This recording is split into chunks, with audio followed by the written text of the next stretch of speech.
my part. My fiance's on the floor with blood everywhere. Oh no! Oh no! Oh my God! She stabbed herself.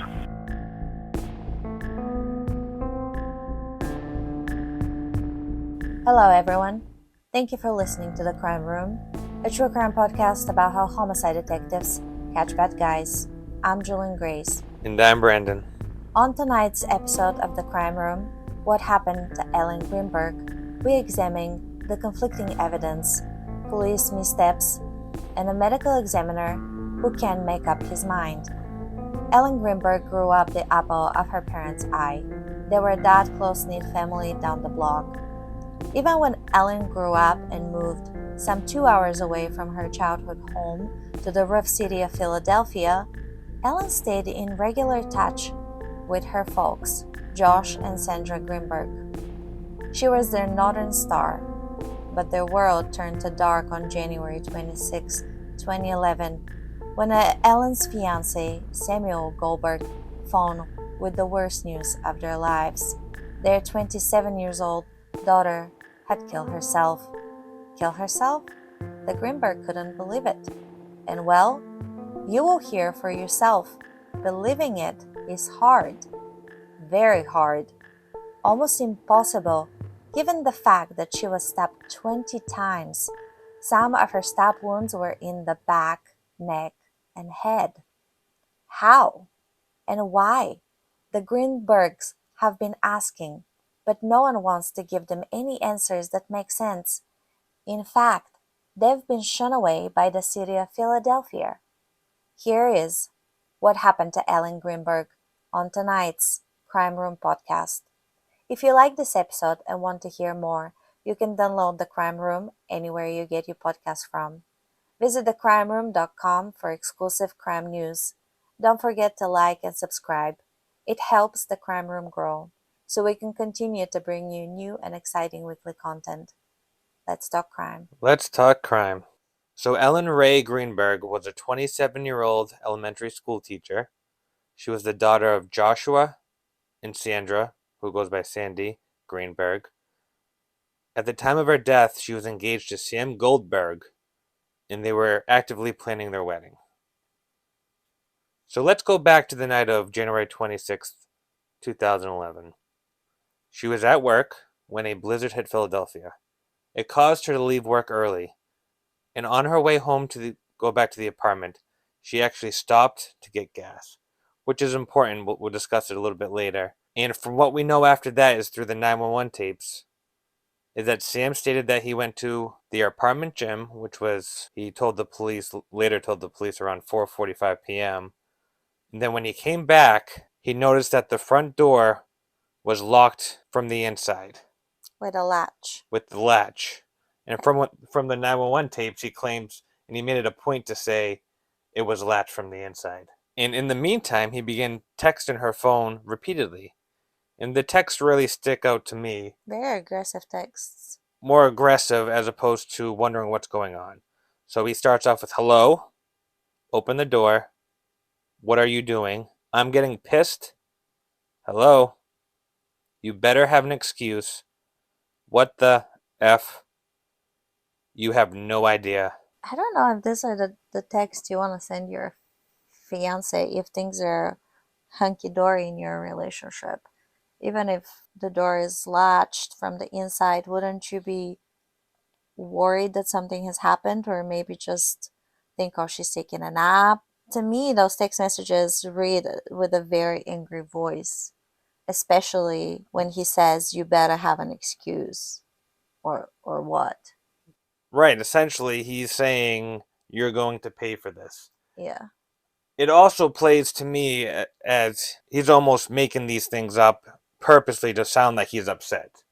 He also make it sound like he is the one who makes the rules in the relationship and she must obey. So it would be interesting if we had the previous text throughout their relationship, or at least the last month. However, we're not privy to that at this time, as many of the documents and evidence is still sealed. So after approximately 30 minutes, he breaks the door down with the latch, enters the apartment. What it's very important to point out that there's no witnesses to him breaking the door. This is his statement. I broke the door. The door was locked from the inside. We have no idea Right. if that was true. And there's no way to prove it. Either way, he could have went in there and ripped the door open and broke it, or he could have done it some other way. There's no way to prove whether he did it then or it was already done, or he did it purposely from the inside.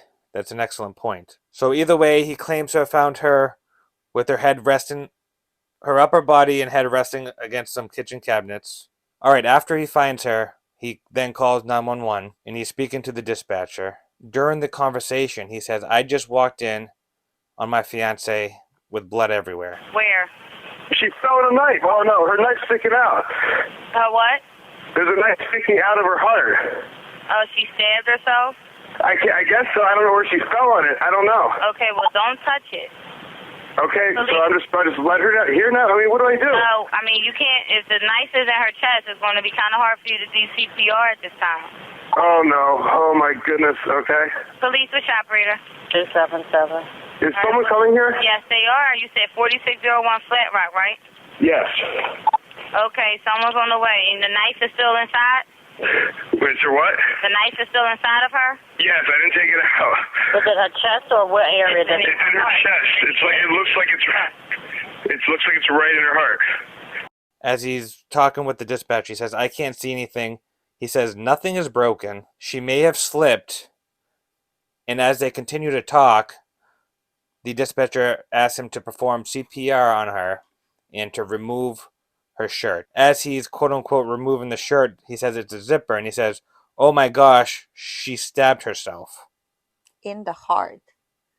Yeah, then he says, almost right after, she fell on a knife. Her knife is still sticking out. So when he first arrives there, he says he can't see what happened to her. There's just blood everywhere. She must have hit her head. She must have slipped and fell. He doesn't know what's going on. When the dispatcher asks him to perform CPR, there's a knife sticking, and according to him, looks right in her heart, and it looks pretty deep. Right, 10-inch knife. Yeah, later we find out it's a 10-inch kitchen knife. Right, he sounded very reluctant to even give her a CPR. Like in the beginning of the phone call, he's upset and oh my gosh, and then as the call progresses, he slips back into pretty casual conversation. Yeah, I think he didn't want to do CPR. At one point, he's, oh, I guess I have to. Is what he says. Right, yeah. So it appears that he didn't want to touch her or the knife because he knew only her fingerprints were going to be on it. And or he didn't want to, quote-unquote, find the knife. Right. He wanted to say, oh, how did that get there? He then goes to make it a point to say that it was latched from the inside. And it didn't appear that there was anything missing. He said there was no sign of a break-in at all. In getting off the 911 call, he sounded very almost relieved to be getting off. It's over. He doesn't have to. He's told, okay, at this point, the knife has to stay where the knife is. Don't move it. Don't touch her. And he's like, all right. And he ends with, okay, bye. Yes, okay, bye. That's exactly how anybody should end a 911 call. Discovering your fiancé. Ellen was pronounced deceased at 6:40 p.m. There was 20 puncture wounds in total. Approximately 10 in her back, neck, and head area. So it's 10 to the back, 8 to the chest, 1 to the head, and 1 to the abdomen. Her parents have had tissue and the wounds examined independently, and some of the wounds, it has been discovered that were done post-mortem because there was no bleeding from the wounds. Right, I believe there were 2 of them, and I think it was the ones in the back, which is important because how do you stab yourself in the back after you've died?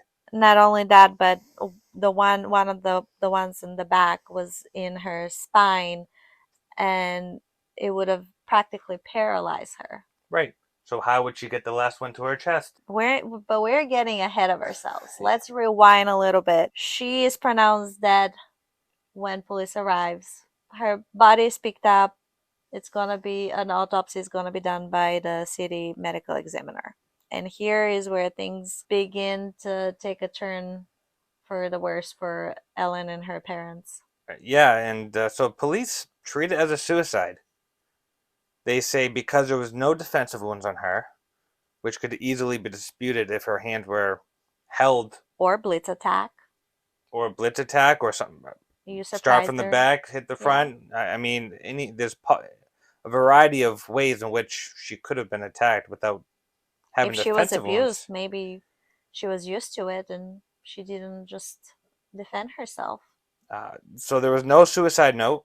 There was no forced entry from anywhere other than where Sam entered, in which he, quote unquote, did entering the apartment after 30 minutes. Mm-hmm. Apparently there was no sign of a struggle, but as you indicated, a blitz attack is more than plausible. No signs of a rape or sexual assault, only Ellen's fingerprints on the knife. I don't believe anything was taken from the house. There was no sign of a break-in. So there's only really two causes. Suicide, which is very Unlikely. very unlikely. According to her parents, she was so squirmish and disliked pain that she refused to even pierce her ears. Going to a knife 20 times, a pretty She drastic went jump. 10 times to stab yourself. She was left-handed, and some of the wounds to the back particularly weren't. It's been proven that they can be done if you're left-handed. So somebody right-handedly had to stab you. So that alone contradicts. But here is something that is baffling in this case. The medical examiner says this is a homicide. And in a rare show of contradiction, the cops are saying, no, this is a suicide. One of the reasons they're saying it's a suicide is because she was on Ambien and Prozac, and she started to see a therapist, and she was diagnosed with acute anxiety. Now, here is the thing. If you develop anxiety, and mind you, her parents say that she never suffered from anxiety. The anxiety, according to them at that point, was because of the wedding planning. But now they're thinking, well, if she was abused, she didn't know how to ask for help. She didn't know how to seek help. She had made comments to her parents that she wanted to move back in with them a month before the wedding. Which is a huge sign. Well, it's a huge sign, yes. You know, many a times when you're arguing with your spouse, you may be thinking something like that, but actually reaching out to your parents and asking to move back is a huge step, saying something's not right. Mm-hmm. I know I'm supposed to marry this guy, but I need to move back in with you. Yeah.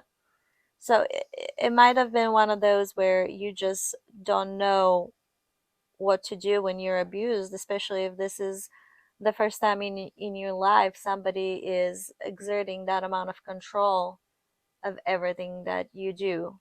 Right, and not to forget that there were 10/11 bruises found on her during the autopsy that were in various stages of healing. I mean, how do you explain that? So her right arm, her abs, and her right leg. And it's not like she was a factory worker. She didn't go to construction sites. When you're a police officer, are this type of bruises indicative of domestic abuse? As I was just mentioned, it depends on their job. I mean, if you're out there doing construction, you're a factory worker, you're moving, yeah, sure, you'll get bruises every once in a while, or often, depending on your employment. But a school teacher, 10 or 11 bruises in various stages of healing, only on her right arm, her abs, and her right leg appear indicative of domestic abuse. Right. Now, it can't be a absolute, but it's definitely an indication. So there is actually a huge difference in women's suicides versus men's suicide. Women attempt suicide more often than men, but they don't succumb to the injuries or their suicide attempt as much. Women typically use less violent methods, such as overdosing and poisoning, but men are the ones who usually and typically use the more violent methods, such as gunshots, hangings, and I would claim 20 stab wounds to your front and back of your body as violent. So it's definitely out of characteristic. Not only that, but her therapist saw her only a few days before that, and in her file is noted that she is not suicidal. She has no thoughts to harm herself. And yes, Ambien and Prozac could be associated with some suicidal thoughts in in rare cases, they wouldn't make a patient taking those medication violent. 20 stab wounds. That's violent. That's rage. That is absolutely With a rage. 10-inch knife? So absent video surveillance, if there's video surveillance of somebody self-inflicting themselves 20 times, then I would say yes, it's a suicide. Absent that, I don't think ruling it a suicide was proper whatsoever. Not only that, but an independent lab tested, like the medical examiner sent a small portion to be tested, and they came back and they said the wound is indicative of being a homicide, and the medical examiner still ruled to match the police department and said it's suicide. Sorry. Yeah, there's something strange going on there. I don't know if they were looking to keep their numbers down or something else was going on behind the scenes, but I'm not sure why they would rule it a suicide in such a circumstances. It makes no sense. Absolutely no sense. Well, it didn't make sense for Josh and Sandra, who have been on this crusade to find the truth, get to the bottom of things. They filed 2 lawsuits against the city of Philadelphia and the police department in 2019. And they have hired experts in the field. And every one of the experts who have looked at the evidence has said this is a homicide. Right. A violent homicide at that.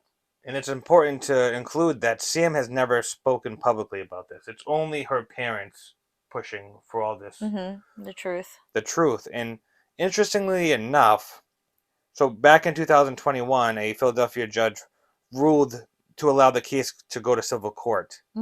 1 year later is when they reopened. So they closed the case as a suicide. They stopped investigating it. And they refused to. Right. So 1 year later after the civil suit, in 2022, the district attorney announced that it would reopen the investigation. To re-examine it. Right.